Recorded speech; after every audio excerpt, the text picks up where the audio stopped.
एक कच्चे से टूटे फूटे मकान के अंदर गरीब सुनीता खाना बना रही थी। वहीं एक साइड में पांचों बेटी सो रही थी। ललिता, आकांक्षा, रिया, परी, चंदा, उठो बिटिया, सुबह हो गई है। तभी पांचों उठ जाती हैं और 4-5 साल की परी खुशी वाले मन से पूछती है, माँ, आज खाने में क्या बनाया है? आज माँ ने अपनी प्यारी बेटी परी के लिए आलू की भुजिया रोटी बनाया है। ये सुनते ही बच्ची मुंह लटका कर कहती है, फिल्ची रोटी भुजिया, कल भी वही खाया था माँ। हमारे पड़ोसी वाले लोग रोज रोज मैक्रोनी पास्ता खाते हैं, तुम तो हमारे लिए कभी नहीं बनाती। तुम तो हमसे प्यार ही नहीं करती हो, तुम अच्छी मम्मा नहीं हो। परी की इस बात से उस गरीब माँ के मन को बहुत ठेस लगती है। लेकिन सुनीता की जिंदगानी की कड़वी सच्चाई ये भी थी कि उसका पति दामोदर पिछले 2 सालों से बीमारी से बिस्तर पर था। ऐसे में बीमार पति का दवाइयों का खर्चा उठाना और 5-5 बेटियों का पेट भर पाना उस एक अकेली गरीब औरत के लिए बहुत ही मुश्किल था। वो पास्ता बनाने की एक फैक्ट्री में काम करती थी। पास्ता बनाने के बदले में उसे डेली का बहुत ही कम पगार मिलता था, जो कि केवल 50 रुपए था। ललिता बेटी, मैंने खाना बना दिया है, तो खुद भी खा लेना और अपनी बहनों को भी खिला देना। मैं फैक्ट्री जा रही हूँ। जी माँ। फिर पैदल पैदल हाँफती हुई वो फैक्ट्री में आती है जहाँ सारे कारीगर पास्ता बनाने में लगे थे। तभी मालिक मदन गोपाल पान चबाते हुए चिल्लाकर बोला, आओ जी आओ महारानी, हम आप ही की प्रतीक्षा में खड़े थे। आपके दर्शन पाके हम तो धन्य हो गए। ऐसा कहते हुए मदन गोपाल सुनीता को लेट से आने के लिए ताने मार रहा था। माफ कर दीजिए मालिक साहब, आज जरा सी देरी हो गई आते आते। अरे चुप कर, तेरा तो डेली का धंधा हो गया है। हजारों लुगाइयां देखी होंगी मैंने, मगर तुझ जैसी बेशरम लुगाई कहीं नहीं देखी। रोज बातें सुनती है, मगर फिर भी कुत्ते की पूंछ वाला हाल है तेरा। अगर तूने लेट से आना बंद नहीं किया ना, तो मैं तुझे निकाल दूंगा गन्ना चूस के। हाँ, अब जा काम पर लग। आज तुझको पूरे 50 किलो पास्ता अकेले बनाना है। जी अच्छा। बेचारी गरीब दुखों की मारी माँ भूखे प्यासे ही मशीन पर पास्ता तैयार करने लगती है। इसी तरह से 7-8 घंटे बीत जाते हैं और थके मिजाज से वो पैसे मांगती है। साहब जी, मैंने पास्ता तैयार कर दिया है, मुझे मेरी दिहाड़ी दे दीजिए, घर जाना है। अरे दे रहा हूँ। जा, इतनी जल्दी मचाती है जैसे कि पता नहीं रेल छूट रही हो। डट जा। सुनीता काफी देर तक 50 रुपए के लिए मालिक के आगे खड़ी रहती है, तो वहीं उसकी 5 बच्चियां झोपड़ी में ओट पर बैठी हुई इंतजार कर रही थी। तभी पड़ोस में बसे अमीर सुषमा गार्डन में डाइनिंग टेबल पर अपने बेटे प्रिंस को पास्ता खिला रही थी। अली मेरा प्यारा प्रिंस, बस एक बाइट और खाना है। बस मम्मा, मेरा पेट भर गया, मुझे और पास्ता नहीं खाना है। बेटू, मैंने कितने प्यार से तुम्हारा फेवरेट व्हाइट सॉस पास्ता बनाया है और तुमने बस 1 चम्मच ही खाया है, थोड़ा और खा लो ना। तभी परी उनके दरवाजे के बाहर आस लगाए हुए खड़ी होकर लालच से देखने लगती है। ये पास्ता दिखने में कितना टेस्टी सा लग रहा है, काश मुझे खाने को मिल जाता। अमीरी गरीबी का फर्क भूल कर मासूम सी परी सुषमा के बिल्कुल पास आकर बोलती है, आंटी जी, अगर प्रिंस ये पास्ता नहीं खाएगा तो आप मुझे दे दो, मैंने कभी पास्ता नहीं खाया। तभी बच्चे की फटी पुरानी फ्रॉक और खाली पैर देखकर अमीर पड़ोसन सुषमा घिन करते हुए उसे भगाने लगती है। इस लड़की के शरीर में से कैसी कटर जैसी बदबू आ रही है। ए लड़की, तेरी गरीब माँ तुझको नहलवाती धुलाती नहीं है क्या? कितनी गंदी है री तू, चल जा मेरे घर से।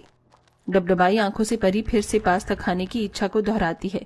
आंटी जी, आप मुझे पास्ता दे दो ना, प्लीज प्लीज दे दो ना, मैंने कभी नहीं खाया, मैं इसे खा लूंगी, बहुत भूख लगी है, मेरी माँ भी काम पर से नहीं आई है। लेकिन फिर भी उस पत्थर दिल औरत का दिल नहीं पिघलता। वो गुस्से में जोर से उसे धक्का मारती है।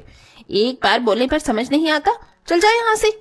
तभी दौड़कर सुनीता बेटी को तड़पते हुए उठा लेती है। लाडू, तू ठीक तो है? अरे ओ गरीब पड़ोसन, हद मेरे है अपनी बेटी को। जहाँ किसी के घर में अच्छा खाना बनता है, कुत्ते की तरह सूंघते हुए आ जाती है खाने। गरीब फटीचा लोग। पड़ोसन से अपनी गरीब जिंदगानी का उपहास सुनकर सुनीता परी को खींच कर लाती है और थप्पड़ लगाती है। पिताजी। तभी बिस्तर पर बदहवास हुआ पड़ा पति दामोदर बोलता है, अरे क्या हो गया सुनीता, क्यों मार रही हो उसे? हाँ माँ, छोड़ दो ना, जाने तो बच्ची है। नहीं ललिता, इसे समझाना पड़ेगा कि हम लोग कैसे हालातों से गुजर रहे हैं। एक बात कान खोलकर सुन ले परी, जो रूखा सूखा मैं काम करके खिलाऊंगी तुम लोगों को वही खाना है। क्या माँ होते हुए मेरा दिल नहीं करता कि मैं तुम पांचों को तुम्हारी मनपसंद का खाना खिलाऊं, लेकिन इतनी मेहनत मशक्कत के बाद भी मेरे बस में कुछ नहीं है, समझे? कहते कहते लाचार गरीब माँ फूट फूट कर रोने लग जाती है। तभी परी सिसकते हुए आंसू पोंछकर बोलती है, माँ मत रो, चुप हो जाओ।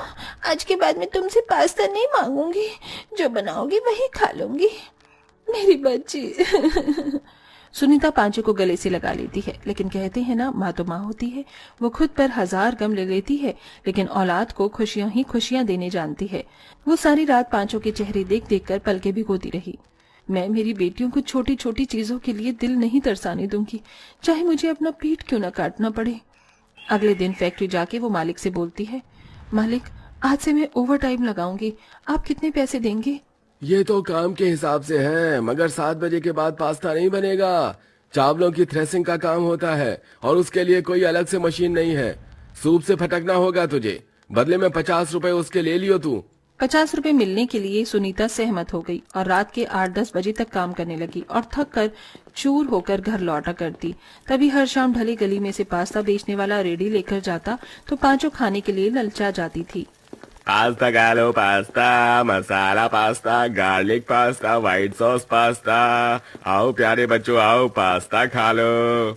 पांचों की जुबान से लार टपकने लगी और आकांक्षा रिया ने कहा, दीदी पास्ता देखने में कितना चटपटा लग रहा है, काश हम पांचों भी कभी जिंदगी में उसे खा पाते।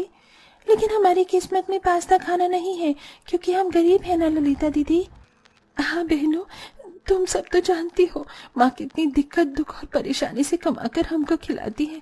हमको ऐसे में माँ से ये सब खिलाने की डिमांड नहीं कर सकती, वो कहाँ से लाएगी। ये सब की बातें अंदर खाना बनाती सुनीता को सुनकर काफी दुख लगता है। हे भगवान, ये एक माँ की कैसी परीक्षा है जो मेरी बेटियां पास्ता खाने के लिए कुड़ रही हैं। अब तो आटा भी खत्म हो गया, कल से रोटी के लिए भी लाले पड़ जाएंगे। बस सेठ जी पैसा दे दे। फिर सब जी मार कर नमक से रोटी खाते हैं, पर कहते हैं ना, सब्र का फल मीठा होता है। अगले दिन जब वो काम पर आती है तो मालिक उसे पैसे देता है। ये ले सुनीता, तूने बड़ी सफाई से चावल साफ किए थे, इसलिए ये 500 ज्यादा रख। बहुत बहुत धन्यवाद साहब, आज मैं अपनी बच्ची को पहली बार पास्ता जरूर खिला पाऊंगी। उस 500 रुपए की कीमत गरीब सुनीता के लिए बहुत बड़ी थी। पैसे लेके वो सीधा राशन बाजार आती है और ढेर सारा पास्ता, मसाला, ताजी सब्जियां खरीद कर घर लौटती है तो चंदा चमकती आंखों से बोलती है, माँ तुम पास्ता लाई हो क्या? आज हमारे घर में पास्ता बनेगा। बड़े ही भावुकता से उसकी माँ ने कहा, हाँ मेरी बच्चियों, आज मैं तुम सबके लिए पास्ता बनाऊंगी और तुम सब भरपेट खाना। गरीब माँ आंच जलाकर खुशी के दिल से अपनी पांचों बेटियों के लिए पास्ता बनाना शुरू करती है। वहीं पांचों एक लाइन में जमीन पर बेताबी से खाने के लिए टकटकी लगाई थी। तभी खुशबू से पूरा घर भर जाता है। कितनी बढ़िया खुशबू आ रही है पास्ते की, आज तो मजा आएगा खाने में। मैं तो पूरा एक प्लेट भर कर खाऊंगी। मैं तो पूरा 2 प्लेट खा जाऊंगी दीदी, माँ ने बहुत मस्त मस्त बनाया होगा, देखो कितनी अच्छी खुशबू आ रही है। तभी मुस्कुराते हुए सुनीता सबको पास्ता परोसती है। पांचों खाने पर टूट पड़ती हैं।